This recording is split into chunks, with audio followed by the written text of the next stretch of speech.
जो लोकतंत्र के लिए बड़े दुख व चिंता की बात है।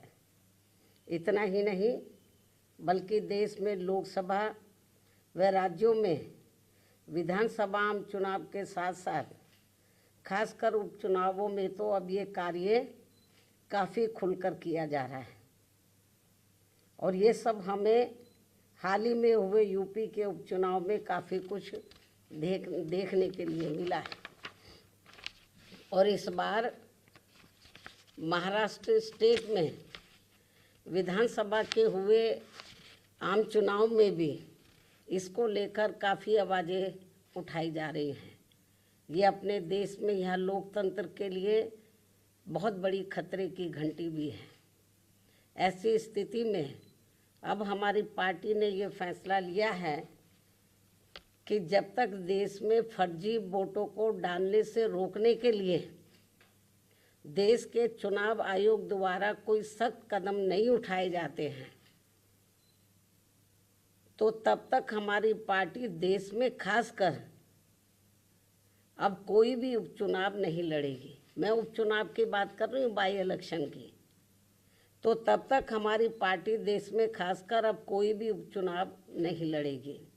जबकि आम चुनाव में जब जनरल इलेक्शन होते हैं, जबकि आम चुनाव में इस मामले में थोड़ा बचाव जरूर हो जाता है, क्योंकि इनका अर्थात सरकारी मशीनरी का सत्ता परिवर्तन के डर की वजह से जब जनरल इलेक्शन होता है, जो पार्टी पावर में होती है, जरूरी नहीं है कि वो पार्टी पावर में फिर से लौट के आ जाए, दूसरी पार्टी भी आ सकती है। तो फिर वो जो सरकारी मशीनरी है वो थोड़ा घबराती है। जबकि आम चुनाव में इस मामले में थोड़ा बचाव जरूर हो जाता है, क्योंकि इनका अर्थात सरकारी मशीनरी का सत्ता परिवर्तन के डर की वजह से आम चुनाव में इनका जनता पर कोई ज़्यादा दबाव या डर आदि नहीं होता है, जिसे खास ध्यान में रखकर हमारी पार्टी देश में लोकसभा व राज्यों में विधानसभा के आम चुनाव तथा स्थानीय निकायों के भी चुनाव पूरी तैयारी व दमदारी के साथ लड़ेगी। इसके साथ ही यहाँ मैं ये भी कहना चाहती हूँ कि यूपी में सन 2007 में बीएसपी की अकेले ही पूर्ण बहुमत की सरकार बनने के बाद से कांग्रेस, बीजेपी व इनके समर्थक सभी जातिवादी पार्टियाँ ये सोचकर काफ़ी घबराने लगी थी कि यदि बीएसपी केंद्र की सत्ता में आ गई तो फिर बाबा साहब डॉक्टर भीमराव अंबेडकर का व इनके अनुयायी रहे मान्यवर श्री कांशीराम जी का भी हर मामले में अधूरा रहा सपना जरूर साकार हो जाएगा, जिसे रोकने के लिए फिर इन्होंने अंदर अंदर आपस में मिलकर ये जो जातिवादी पार्टियां हैं, कांग्रेस, बीजेपी और कंपनी के जो लोग हैं, फिर इन्होंने अंदर अंदर आपस में मिलकर व पर्दे के पीछे से खासकर दलित समाज में से बिकाऊ व स्वार्थी किस्म के लोगों के जरिए अब इन्होंने अनेकों पार्टियां बनवा दी सन 2007 के बाद से, जिनको चलाने व चुनाव लड़ाने आदि पर पूरा धन इन्हीं पार्टियों का लगता है। तभी ये पार्टियां कई कई दर्जन गाड़ियों को साथ में लेकर चलती हैं। और अब तो ये हेलीकॉप्टर व प्लेन से चुनावी दौरा भी करते हैं। ऐसी लोगों में ये आम चर्चा है। जबकि हमारी पार्टी बीएसपी इसके लिए पार्टी के लोगों से बीएसपी सदस्यता आदि के जरिए अपना खर्चा खुद उठाती है। यहाँ ये भी गंभीरता से सोचने की बात है। और इतना ही नहीं बल्कि फिर ये विरोधी पार्टियाँ अपने राजनीतिक लाभ के लिए उनके हिसाब से उनसे उम्मीदवार खड़े करवा के अब बीएसपी को कमज़ोर करने में लगी है। इसके साथ ही अब तो इन बिकाऊ व स्वार्थियों को मजबूती देने के लिए अब ये विरोधी पार्टियां अपना खुद का भी वोट ट्रांसफ़र करवा के इनके हर राज्य में 1-2 एमपी व एमएलए भी जितवा कर भेज रही है।